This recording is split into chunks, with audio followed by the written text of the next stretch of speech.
Okay, so this is a good old friend of mine. I'm gonna ask you the beginning question, then we'll just go. So what is your name? How do you know me? How did we meet? And tell me a little about yourself. Sure. So my name is Alex Bliss. We met in either second or third grade, and we became friends though working on a project. And I don't remember what exactly the project was, but the output was creating this very elaborate poster for this town. I believe it was called Snowtown. Snowville, Snowville. Oh, excuse me. And for whatever reason, we worked very, very hard on that poster and bonded a lot over it, and we've been friends ever since.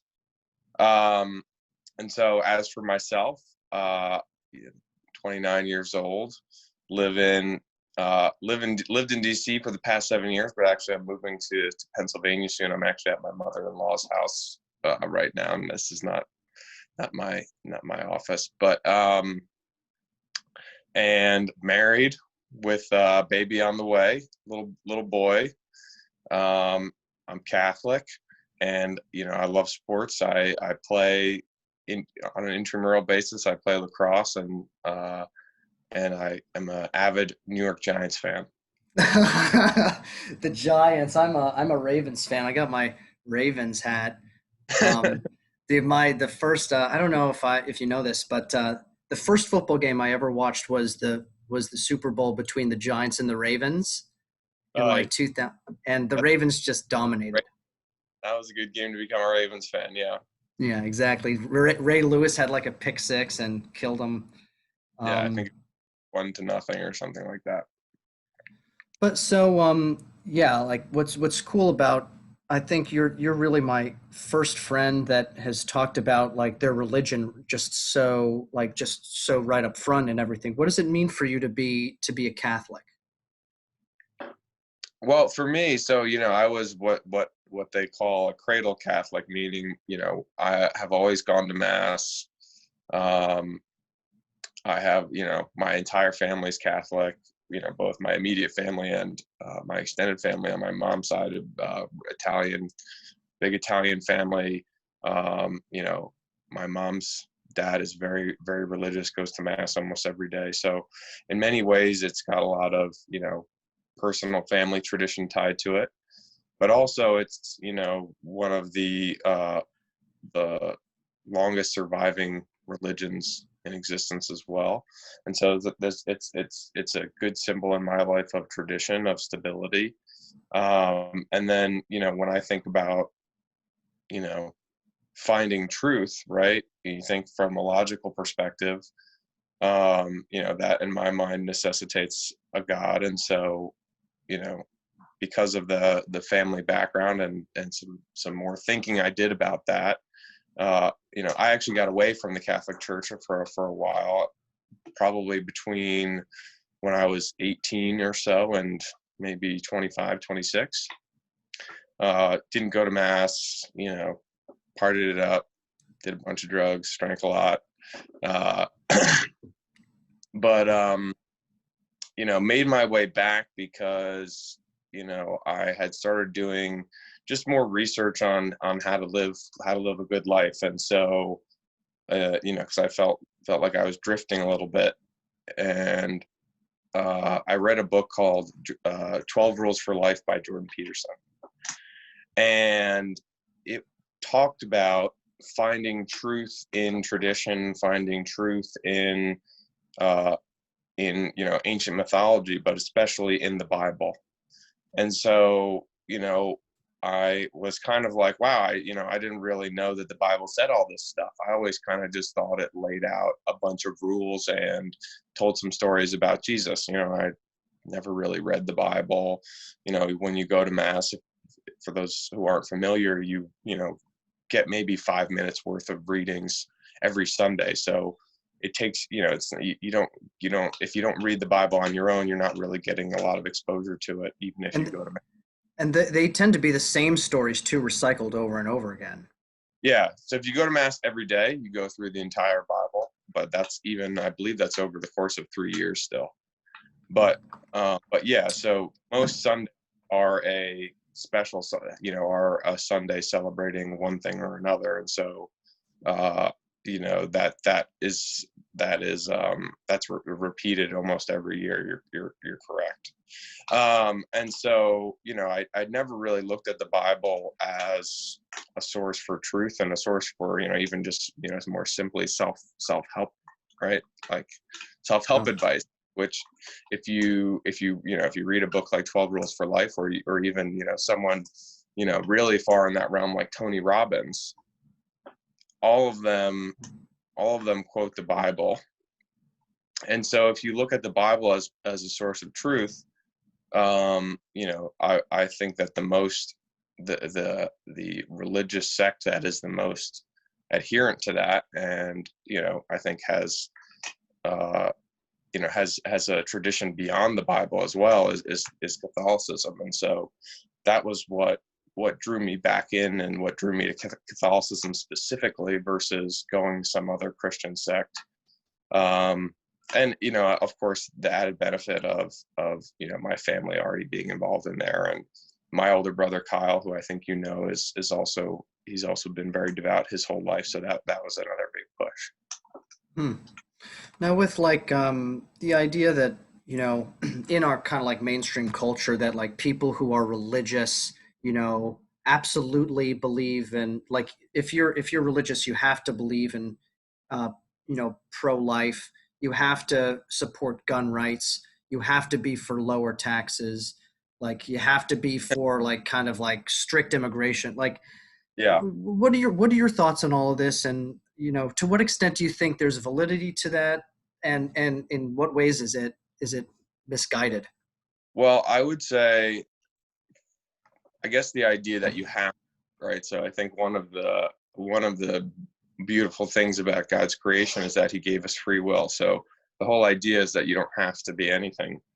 Now, I think there is also a couple things in what you said where it's like, to me, and from what I view as the truth perspective, there are some of those things are inherently wrong, right? Like I think abortion, for instance, right?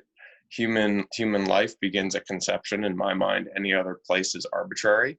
And if you really believe that humans have souls, right? You don't get us. Why would you get a soul when you pop out, right? You get a soul as Yeah, soon, right? That's when your genetic material is created. And from my own experience, you can see a heartbeat within 8 weeks, right? So it's a life, pretty much immediately. So I think, anything else is not only arbitrary, but potentially, delusional. um Now, on the other points, I think you mentioned taxes, you mentioned immigration, and there was one other that I maybe gun rights, like got. being able to get, Yeah, so I think, I guess, in terms of taxes and gun rights, right? Like I view both of those things as related to personal freedoms.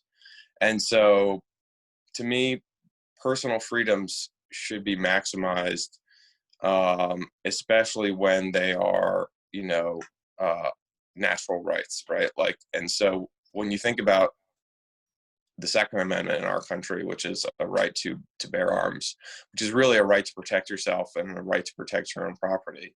To me, you know that is something that we have.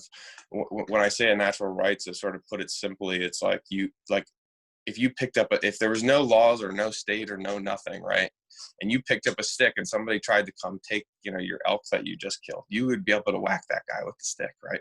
And so and it would be justified. And so um that is sort of the principle that when you're operating from, I think, I think that's what comes into play. And so you should be able to protect yourself, should be able to protect your family, and on a broader level, you should be able to protect your country, right? Because that's part of um, what our country is founded on. And I think when you look throughout history, when you have populations that have been armed, it usually turns out poorly for them. Now, that trend so far has been reversed in some countries like, Britain and Australia.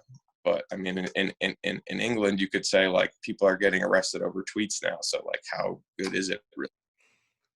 Yeah. So, I think that it was something that has been on the gun rights has been incredibly practical throughout history, and I think is still relevant through our times. And I think, even if you look at today, a movement that is becoming incredibly popular is Black Lives Matter, right? Like as a phrase, Black Lives Matter is completely undeniable, right? As an organization, Black Lives Matter is Marxist.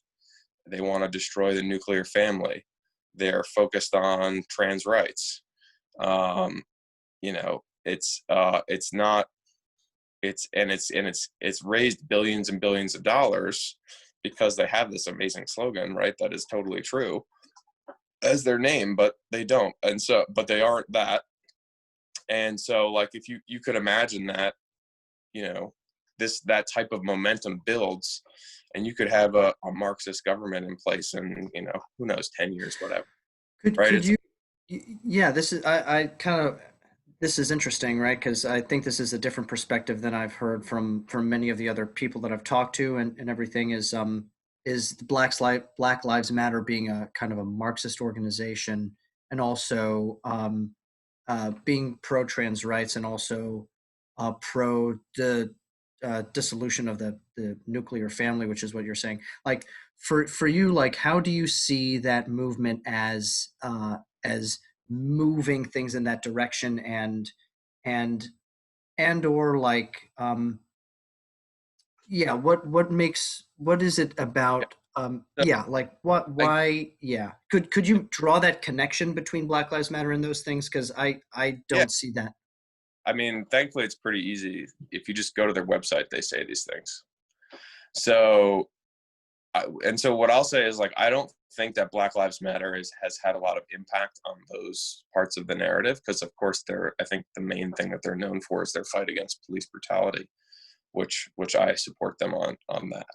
And so to me, that's the biggest influence they're having. But when you talk about, having something like 30 million people going out and marching, you have, organizations uh, like Antifa out there, but then like with a more legitimate front like BLM, where BLM has raised billions of dollars, I think that gives them the ability to then influence these things. I don't know that they've necessarily started having that influence yet. However, you know, the leftist goal for a long time has been to destroy the nuclear family, right? Like in the United States right now, you actually get less welfare benefits if there's two parents in the home, right? And so, granted, they're not going out there and saying we incentivize you to not have a father in the home, but that's effectively what's happening. It's something like across America, I want to say, I don't remember the stats exactly, so might want to these up, but That's it's okay. like Yeah. 25% or something like that of kids are born with us to a single parent, which if you look at, at the statistics, having two parents is like the number one privilege that you can have, right? You're you're many times less likely to go to jail, many times more likely to graduate high school, many times less likely to be poor. It's a leading indicator for success and for a happy life. You're less likely to have mental illness, less likely to commit suicide. And so the idea that you would want to destroy that structure, which is really the foundation of your society, right? It's the first society, right? Is your father, mother, and which is and child, which is also representative of the Trinity in Catholicism, right? Um, Mm. you have love of the Father and the Son creating the Holy Spirit, which is like the child, right? You have the love of the Father and the Mother creating the Holy Spirit, or creating the child, the love of creating the child, excuse me. Yeah. And so when you think about that as the building block of your society versus some, I don't know exactly what they're calling for to replace the nuclear family, but I can tell you that it's not as So strong as that triumvirate. so I guess what I'm hearing is like you is that is the connection of the Black Lives Matter towards, um, are you saying that they're advocating for I guess not my getting married and so for tax benefit purposes? Is that? no, I guess my point is that if you look on their website, they say like one of the things that we fight for is like you know dissolving or dismantling the nuclear family. So what I was trying to do is connect that to past leftist policies, specifically ones instituted under LBJ, and then also to why that is bad, which is that it causes all those bad things and you don't get all those benefits. Yeah, I wonder. Oh, I'm sorry. I was going to say, I'm not sure that they're having that influence yet, but where I was connecting that to the Second Amendment argument is like, look, imagine if this group, gets a lot of momentum. I think Ronald Reagan put it this way, which is that you're only ever one generation away from tyranny. And I think Venezuela is a great example of that. When we were children, Venezuela was one of the most prosperous countries in South America. It's not now. Mm-hmm. Now, looking at now talking about tyranny, I know we both agree that Trump has been a problem. But what are your thoughts of him and how things have changed? Um, how things have changed over the past 4 years, and also too, like you know the idea of kind of some religious factions supporting Trump versus other religious factions not. Like, what are your thoughts of that? And also just also the conservative base and their support of him. Do you think it's there are a lot of questions I have, but Yeah. like, but So yeah. I would start by saying like I think Trump from a policy perspective has done some good things and some bad things. From a personality perspective, especially in his past, I mean, the guy is obviously I mean, we don't need to talk about it really, but he's an ignoramus to say the least. And and I think one of the reasons why he's so widely disdained on the left and so loved on the right in many circles is like he just bashes them in the face, them meaning the left in this case, with with his wins, right? Like even if they're like he gave this speech of like a month ago about how the economy was recovering after coronavirus, and just like just was like, we're winning, we're amazing, we're the best. I mean, meanwhile, like the world is burning around him. And so it's like all he taught. And so even so you can imagine like for the past 4 years, basically up until March, when everything was actually going really well, the economy was growing rapidly, the stock market was up, unemployment was at all-time lows across every racial group, wages were growing, all of these things were really working in his favor. When he was actually having wins, you can imagine how much he was bashing them over the head with it. So I think that's one of the reasons why he's not liked at all. Like I could imagine, like if Barack Obama was that way, I would be like, but he also is just like a jerk, right? He's just an incredibly a jerk. It's like, I think a lot of people used to describe like George Bush, like, okay, maybe you don't agree with him, but you'd go grab a beer with the guy. I think even if you like Donald Trump, you'd never want to grab a beer with him, right? And so I think that's one of the reasons why he's really really not liked. And what was the other part of the question was relating to religious groups, right? Why Yeah, certain? yeah. So I would say that like for me, like the abortion thing, right? If you're a devout religious person like I try to be, you view every abortion as a murder. Now, maybe the person who's doing it doesn't view it that way, and so like I'm not saying there's a bunch of murders out there because they don't know any better, but you know that in New York you're more likely to if you're black, if you're a conceived black fetus in the womb, you're more likely to be aborted than you are to be born. And so, which is incredibly sad to me.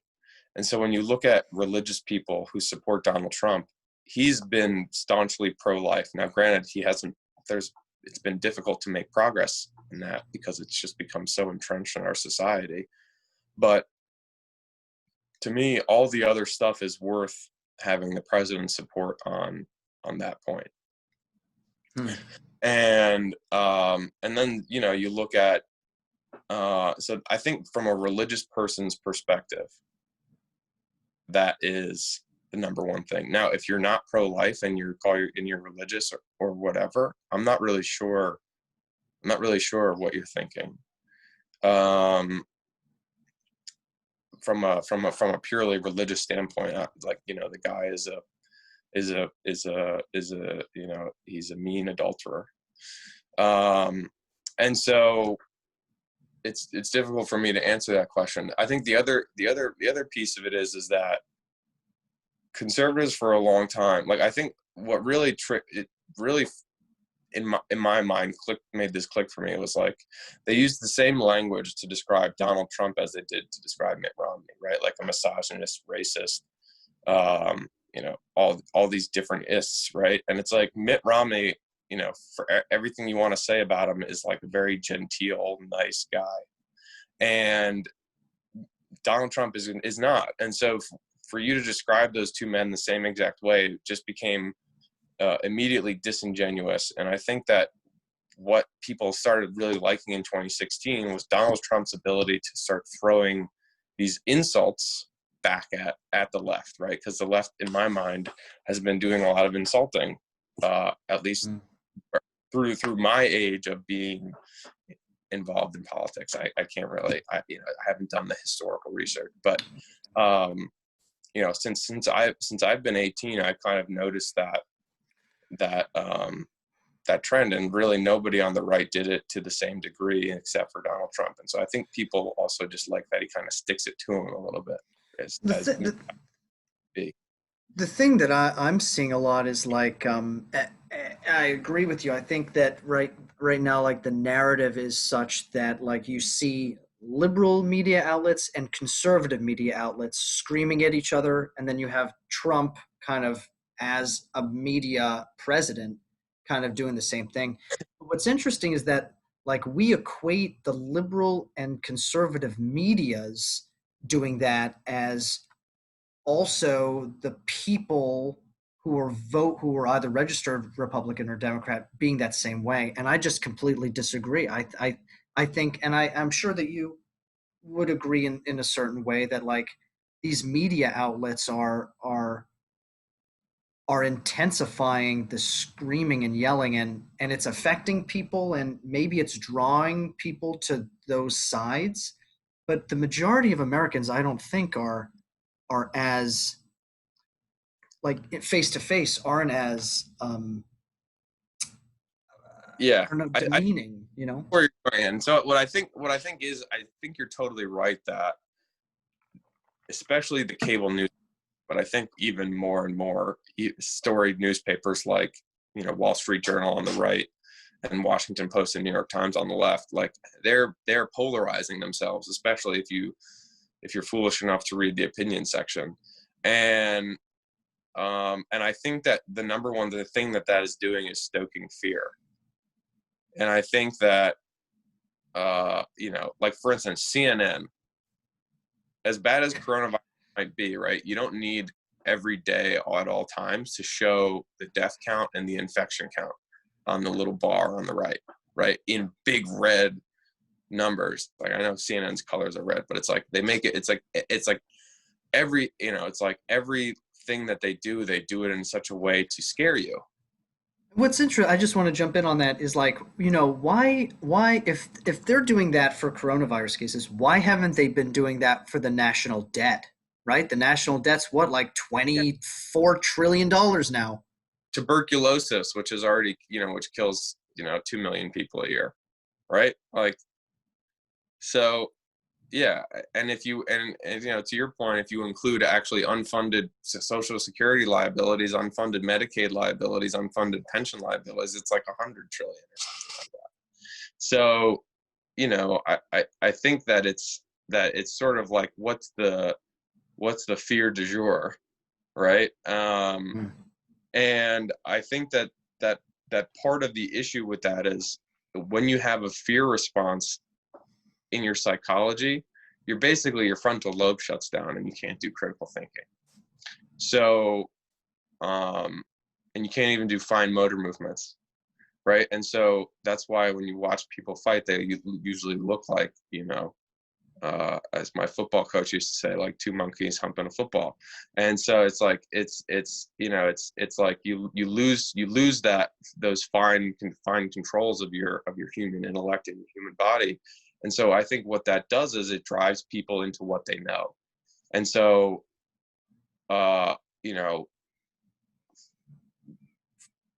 what in this case is like, I know Donald Trump is the bright, or I know that Donald Trump is evil, right? And so it's because it turns you into this very simplistic thinker. And so you don't have to dissect anything, right? You can just dismiss Donald Trump entirely, and you can dismiss anything that he says because he's Donald Trump. And you don't even realize that you're doing it that way, because you're just living in this fear mindset, right? And I think that the cable news media especially is having a huge impact, a negative impact in this way. And I assume that's because fear gets better TV ratings. Yeah, if it bleeds, it leads, right? Right. It's really disgusting. And I think, on both sides of the issue, they just present a very simplistic. It's not even news anymore. I would think we could agree that it's opinion, it's editorialized fact presented as news. um Yeah, it's and, sensational, kind of attention grabbing, right? right. And I think that, it's really disgusting. And I think another part of it is that, especially when you factor in like social media, right? It's like it's become a 24 hours a day part of people's lives, where, I mean, I used to never think about politics except for maybe like watching the presidential debates, maybe, and and voting, right? It's like, and if it wasn't a presidential election cycle, you're really just going and voting, uh probably the party line, right? And so I Yeah. think part of it is that it has become such a large part of people's lives, and this is, I think, all happening during an election. Everything becomes connected to politics, right? Like even wearing a mask, like in a store, right, is now a political statement to not wear your mask, right? If it's like, uh, I don't, I think there's some arguments over how effective the masks are, but it's just like, what, like, who cares? Just put your mask on. And so, and if the store doesn't ask you to put your mask on, you don't need to put your mask on, and don't get mad at the people who don't put their masks on. It's just like, it's just, everything has become so politicized, and you're so exposed to it at all times. It becomes such an ingrained part of almost like your personal identity, right? Is, I'm a Republican, or I'm a Democrat, or whatever. I'm a progressive. I'm a Tea Party, or whatever. It's Mm. like, me, politics should be such a small, and I think this is one of the reasons I lean more conservative, right? Is because a small government is allows you to think this way. But uh, politics should be such a small part of your life that you really don't need to ever talk about it. Because in my mind, it's like your environment, like, your environment shouldn't determine your outcome. And so you you should be working, to achieve whatever your goals are, regardless of the political situation. And you really shouldn't be giving a lot of your energy to that, because it's typically negative energy. I don't know anyone who's like really steeped in politics, especially people who watch a lot of cable and who are like really positive about it. Yeah, Even yeah, about their own positions, right? Their own positions, like the only reason they know anything about them is so they can defend them angrily against people who might challenge them. And so I think that it's that fear that drives that, right? It causes you to hole up, go into your shell, close your mind, close your heart, and really just fall back on these very simplistic worldviews.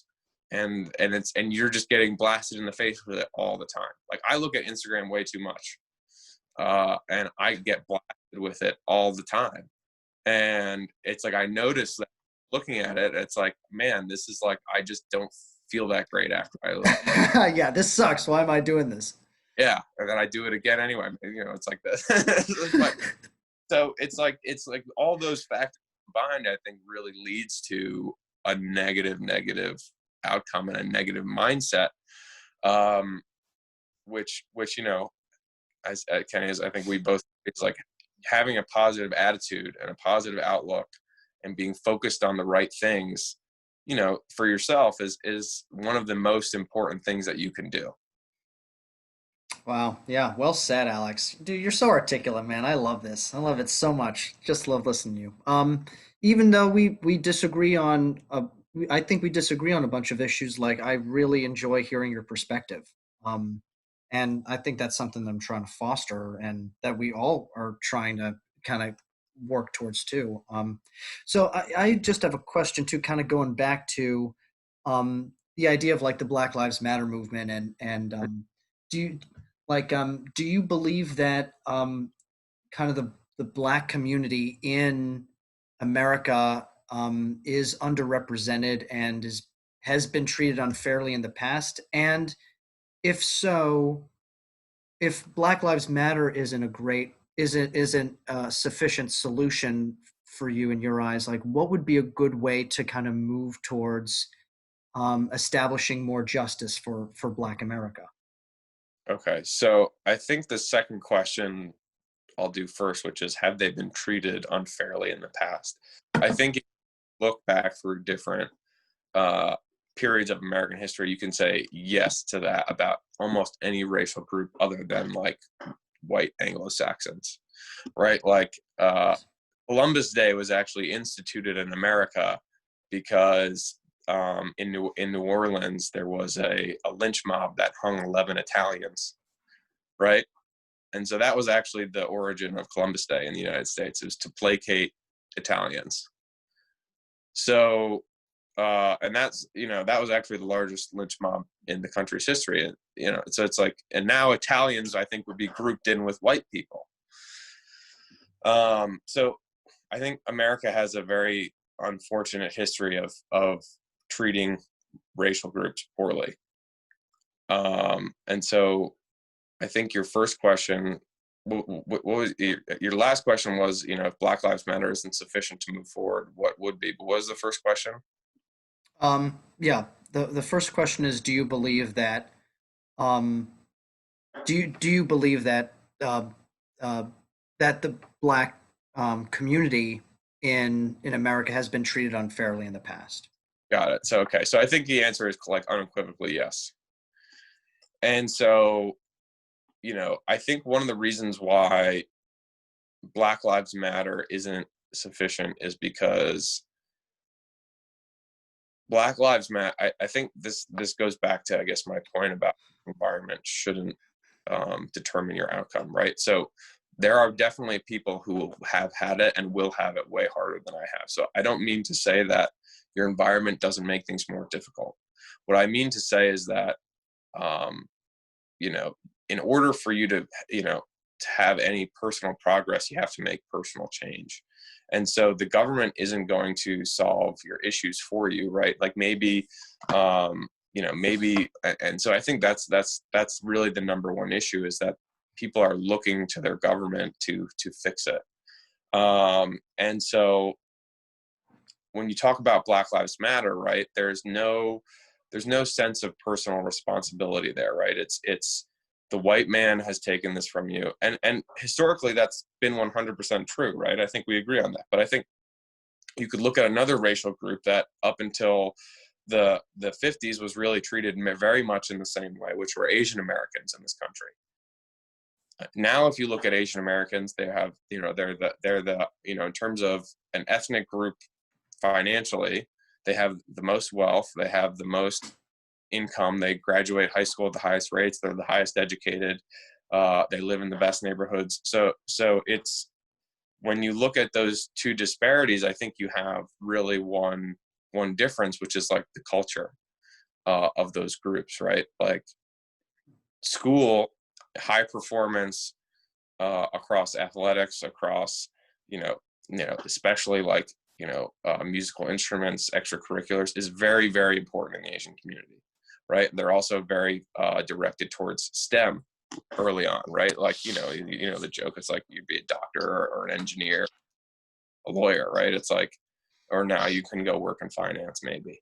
So it's like, I think there's that. And then on the other hand, in a lot of Black communities, right, like the kids who are doing well in school, right, they're looked down upon and they're told that they're like acting white or whatever. And so I think when you talk about Black Lives Matter, the reason why it's insufficient is because it completely ignores that ability to change your outcomes by changing your behaviors.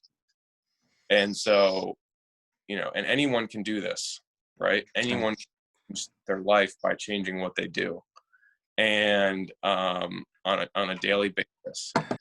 So that was one of the things that 12 Rules for Life taught me, right? And I think, and it says in the Bible, "As a man thinketh," right? So he is. And so I think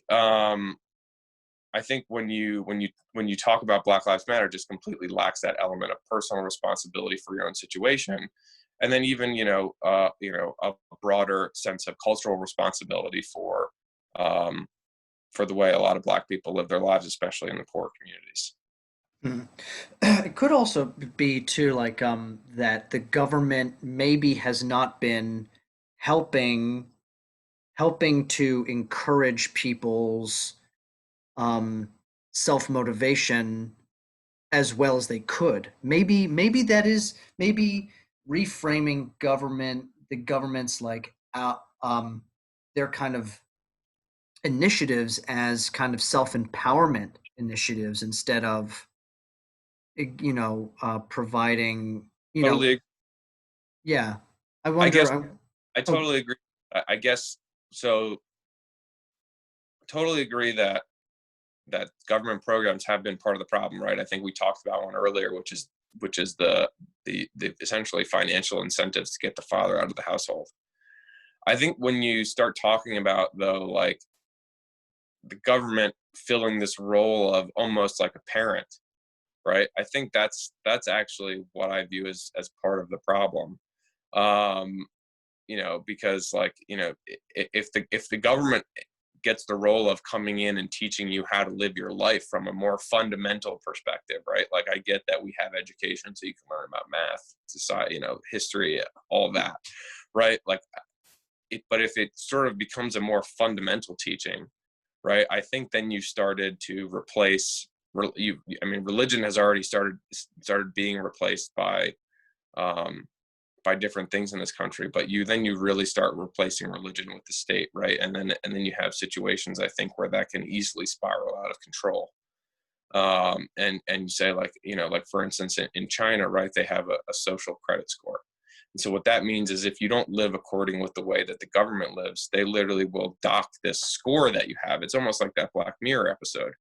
So and you can get this for posting negative things about the government on Facebook, even text, right? They read all your texts, traveling to a place maybe you shouldn't have traveled to. And so you can get your passport taken away.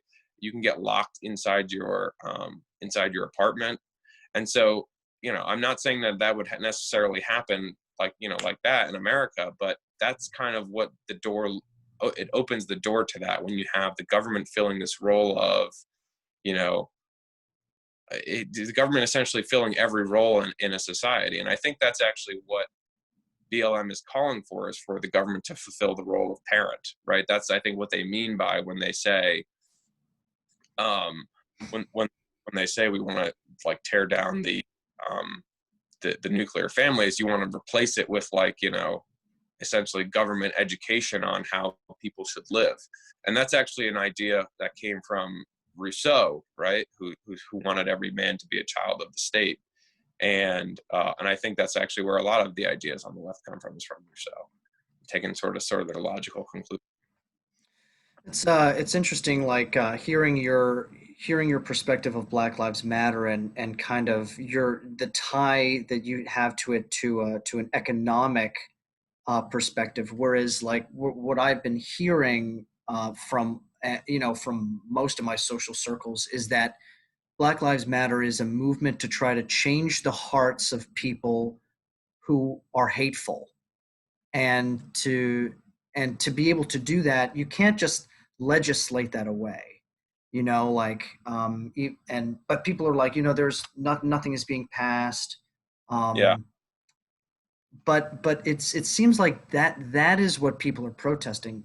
People want a change to the hatred of unarmed black men getting, you know, suffocated on the streets, yeah, and getting shot for, for doing nothing. yeah, And so it's interesting the kind of language that you're using versus the language that a lot of liberal people are using, because and there is a connection, um, but it seems pretty distant, and I'm still trying to figure out how to bring the yeah. two together, reconcile them. Yes, I'm not really even talking about when I say like your personal situation, right? Like it's economic, but it's also just your emotional state that you're going through life in, right? Like we talked about how people on all sides of the aisle at all income levels, right, I think are in a state of constant fear.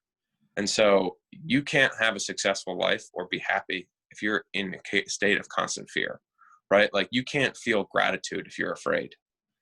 Um, Hmm. and I don't necessarily mean that um, there is I think that it does usually typically result in better economic situations for the people who practice those types of mindsets. But I'm not even talking about that specifically. I think that's just one piece of it. And so I think when you actually look at Black Lives Matter, I think that they're fighting against police brutality, which in my mind is a representation of an overreaching of the state. And it is, it's a physical manifestation of that. And so when you talk about the solution to that is to have more stuff go into the control of the government, to have more power be given to the government, but also while defunding the way that it's enforced, I think is self-defeating, but um, also like hypocritical isn't the right word, but it's almost like backwards, um, Yeah, paradoxical. paradoxical. And uh and so and, and I think actually that part of what BLM does that I think is so pernicious is this indoctrination into people that the truth is that like that so many people are dying from the police every year. It's if you actually look at the statistics as far away from the narrative as it sounds, is you're 18 more likely as a police officer, you're 18 times more likely to be killed by a black man than the other way around. And um, 9 unarmed black people were killed by the police last year. Obviously, that number should be 0, right?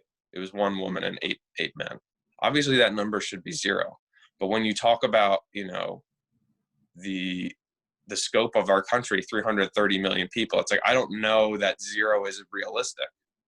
But it's now there's different there's different statistics that I think are more relevant, which are like, for instance, sentencing, which heavily especially in certain states, doesn't favor black people. When you talk about the higher likelihood of brutality, black people are more likely to face that. And so I totally agree with you. But I think part of the indoctrination comes in and says is when you say it has nothing to do with the way that that black people are behaving, right? And so when you look at the country, right, of the violent crime, I want to say Black people, it's actually really small. So Black people are about, I think, 16% of the population.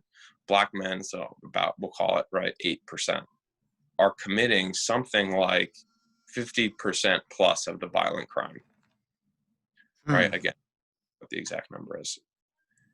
Like in Atlanta, I remember it was like in the 95% plus of violent crime is committed by Black people, right? And so when you talk about, when I'm talking about the culture, when I'm talking about personal responsibility, that's what I'm talking about, right? Because if you're a police officer and you are, maybe you don't know the statistic that you're 18 times more likely to be killed by a Black guy, but you do know that every time that you're out hunting a murderer, or you're hunting a rapist, or you're hunting, a guy who's assaulted somebody, 1 out of every 2 times it's going to be a Black guy. And so, and so it's like it makes sense that becomes this pattern, right? This real pattern that results in unfortunate biases, right? And so that I think is what I'm talking about when I'm talking about there being no responsibility for the culture. Because what BLM would say, I think, is that everything that I just said is incredibly racist, and I think that's really unfortunate, because Hmm. it it it it completely just deflects. Or they might say something like, well, what about white on white crime, or something like that, right? Like, but it just completely deflects the issue, which is that you do have this small group, which are Black men, which are operating this way in our society, which is completely unhealthy. And that's really, again, going back to your question, which is why I think BLM is incomplete, right? I think that you can both fight police, and if BLM wants to say, like, look, we're not about that, all we're about is fighting police brutality, I would totally respect that. But I think they're taking a different tact, which is to say that all police brutality and all negative, like that, the statistics that I just said are completely a result of racist institutions, rather than actual behavior on the part of these people in these communities, resulting in those outcomes, right? Whereas Right. Yeah. Oh, yeah. that, Yeah. Oh, I'm sorry. I was just gonna say that I think that would be a kind of where we differ. Yeah, I think that you bring up a really good and interesting point that a lot of liberals just don't really want to touch, which is taking responsibilities for one's actions. Now, to the extent that I stand more on the side of I think racism and hatred and a fear, some kind of fear, or just like a lack of empathy or something, Yeah, is contributing to a lot of violence that is not present in other cultures. Like, yeah, I was just talking to this guy from the black guy from Sweden, and he is like not fearful of police at all there. yeah, So I think it's a matter of culture, but I totally. think that both elements need to be addressed. I think that there are racist institutions that need to be that light needs to be shed on those Yeah, institutions, but also that there needs to be some kind of accountability for one's own culture. Now, I think it's more institutions, and maybe you think it's more accountability of the individual. But I yeah, think that both need to be talked about and kind of addressed in some fashion. yeah. I guess let me maybe I should clarify that. When you talk about police brutality in this country and overreaching of police, like even something as simple as, like, in DC, they collect like $300 million a year of just automated parking tickets. Something as simple as that. Like, I totally agree that that's corruption in my mind, and that, what happened to George Floyd is terrible and never should have happened. And you know, uh, and there's hundreds of names like that where you could say this should have never happened. And um, I think so. I don't want it to be confused. Don't that I disagree that there is a problem with police brutality and there's a problem with fear of the police. Because even me, as someone who's who I think would be called privileged by a member of BLM, right? Like I also don't like dealing with the police, and I am generally afraid of them, right? And so Yeah, me too, dude. I think that is a huge issue. And I think one of the things is that policemen aren't trained almost at all. They have like you can count sort of in like hours of training they do every year. And so when you have these guys who have this huge responsibility of like keeping society safe, enforcing the laws, like those are big responsibilities, right? And at the same time, in certain situations, they're expected to run in there and be a hero, right? They're expected to do all these things. They have such little training, and also you give them a gun. You strap, and going back to the fear thing, right? You give them a gun, you give them a Batman belt, you put them in this armored vehicle, you strap them with a bulletproof vest. It's not surprising that these guys feel like they're going to war every day. And so I think there is a huge, I think, I don't want it to be confused that I think there is a huge problem with the way the police operate in this country.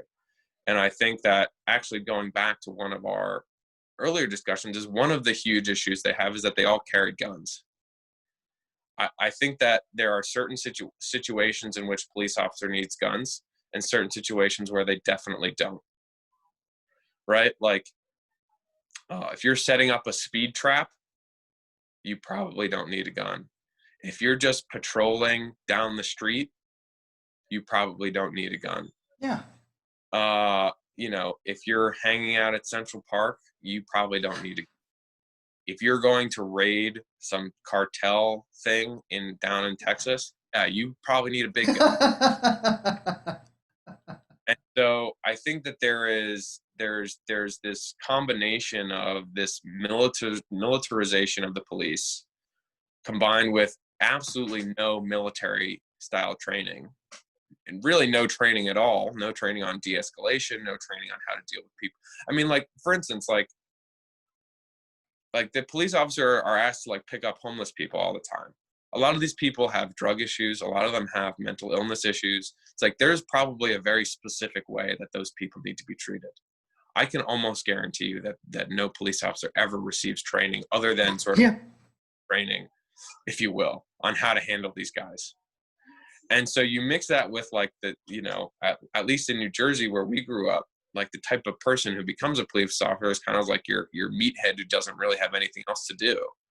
And it's a really bad recipe.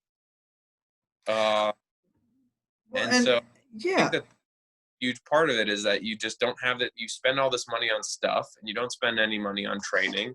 And I think exactly what you made a great point, which is there's no compassion. And so I think that compassion can be taught.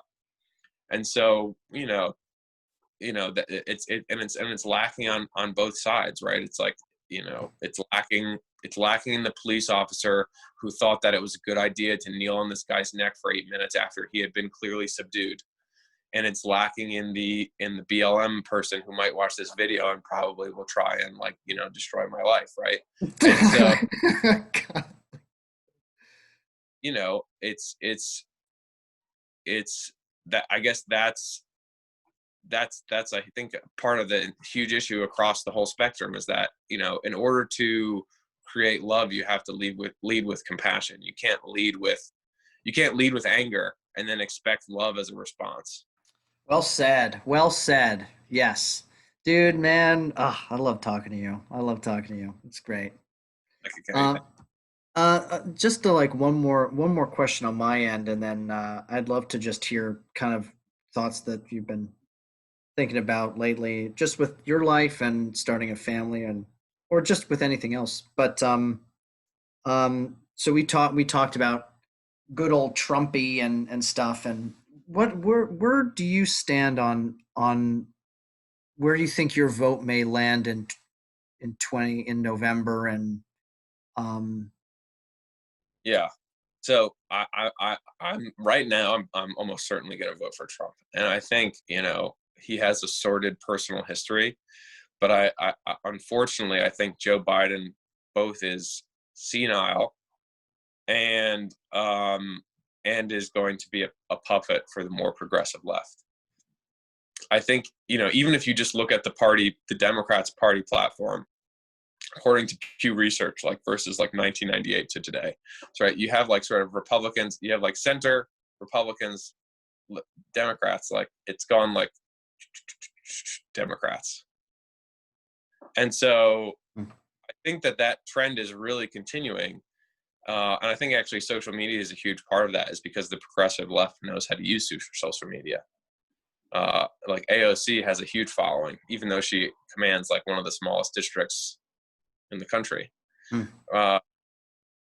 So I think that's part of why I can't vote for Joe Biden, is just because I don't know who he'll choose for VP, but my guess is inside of 2 years they would be either de facto in control or actually the president. It's honestly kind of sad, right? He couldn't even get his own commercial out without a muff. Yeah, I can't talk about Biden, man. I mean, it's like I'm dying over here. I'm Yeah, dying over here. I thought this was sort of Bernie's year, which was as much as I don't like Bernie, at least he is he's he's cogent. Dude, he's a year older than Biden, and he's like running marathons, doing like, yeah, it's great. Yeah, and I think also, I saw some funny meme. It's like, what job do you work at for 50 years, get nothing done, and then ask for a promotion? Right? Like Biden's one piece of legislation that he's famous for is this crime bill that everybody hates. Hmm. Like Yeah. I don't. It's like, I'm not really sure. I'm not really sure what they were thinking when they decided to railroad Bernie again. But it doesn't. I mean, I don't Do know you, how you could actually vote for Joe Biden and expect him to actually be the person making the calls. well, do you think that Bernie would have had a better chance against Trump than Biden? Oh, I think after the events that have transpired between when Biden sort of became the de facto nominee and now, absolutely. Bernie. I mean, I haven't seen Bernie really, out and about on anything, but he to me, stuff is his bread and butter. Yeah. Hey, you don't have to tell me, man. You don't have to, yeah. I've Well, been look here's my one prediction that might make you happy. I'm not sure how much, because I think you also liked Andrew Yang, if I remember correctly. Andrew Yang is yeah, well, I think universal basic income is Yeah. So yeah, my prediction is this. So this is the last month that the um the federal government funded increase to unemployment insurance ends, technically. right. I think that as soon as that ends, that is going to become a sort of a chip on the table, like vote for me and you'll get universal basic income. And I think Trump is going to play that 100%. So you might get. Oh. Oh, wait, finish the last thing you said. I didn't hear the last thing you said. I was going to say, I think you're going to get that from either Trump or Biden. I think they're both going to basically say, like, if you elect me, you'll get universal basic income. Hmm. After this month, so, because of the end of the unemployment insurance bonus, basically. Hmm. I think, yeah. I mean, I am a fan of Andrew Yang's strategy. I think like we need to be looking at how the job market is going to be changing over the next 10 years, and a lot of the like low level white collar jobs and also a lot of other blue collar jobs are going to start to get automated along with like Yeah, which is Andrew Yang's thing with like truck drivers. And I mean we need to be the way to we I mean the jobs that are not going to be automated are creative jobs, jobs right. in the arts and also high level manufacturing, and those need education. And yeah, I think it's just an important move forward there. That's my perspective of that. Um, Other than that, I mean, I would love to, do you have any other thoughts or just like in terms of Yeah, like your personal life or just other things? Well, what sure. else do you want to talk about? Touch on what you just said is one thing I think that has been a helpful perspective. So when looking at like, okay, well, how are things going to change over the next 10, 20, 30, 40 years, and how am I going to be prepared for it? Excuse me. Um, is that like technology throughout history, like, yeah, it disrupts some people's lives, but it's like it's a force of creative destruction, right? So like you said, you know, the jobs of the future are going to be more creative oriented. They're going to be higher level thinking. They're going to be higher level operations. And so if you can put yourself in a position, right, to become a higher level person, to become a more valuable person, the opportunities will actually expand for you, right? Like if nobody has to be a cashier anymore, like I think actually what we're doing right now is a perfect example, right? Like, or like, you know, if you look at someone like Joe Rogan, well, maybe he's a little too famous because he could be a radio show person 50 years ago. But like every Instagram star, you would have been, you know, you would have been a cashier. You would have been somebody who's sorting mail, you know, sorting Amazon packages manually, right? Like there's all these jobs that used to have to happen that just are done by machines now. So you can go off and you can travel the world and, you know, show your butt to people and make money, right? It's my Um, dream. It's my that's dream. not a judgment. That's a jealousy you're hearing. Um, but you know, I think the idea that technology closes doors for people is sort of only half the equation. I think it actually opens many, many more if you can prepare yourself to walk through those doors. So, you know, that's how I've been sort of, that's my perspective on those things and how I've hopefully been keeping myself sane and the perspective I try and look as I educate myself. And then, you know, I guess one thing that and one other lesson I think that is both relevant to the fact that I have a son on the way and to how we started the conversation with 12 rules for life is like what makes life meaningful. And so and I think that is responsibility. And so and you know, Jordan, you know, this isn't original, but Jordan Peterson says like pick up the heaviest load you can and carry it as far as you can, and then your muscles will be stronger and you'll be able to pick up a heavier load and carry it farther.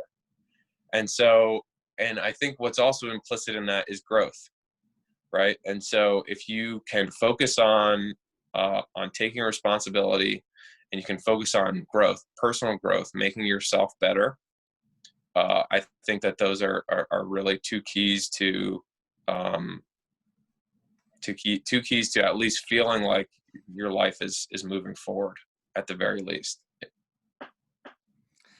Alex, man, killer, dude. You're gonna be, yeah. You could be an author. You could write a book. Yeah, maybe we'll see. Maybe I, I'll have you help me ghostwrite it. my God, I'd love to. We can collaborate for sure. All right, man. Well, so I'm gonna post this to YouTube like right now, and I'll send you the link. And yeah, All right. we'll talk soon. That was awesome. Thank you. All right. Talk soon, buddy. All right, man. Bye. Love you. Bye. Bye.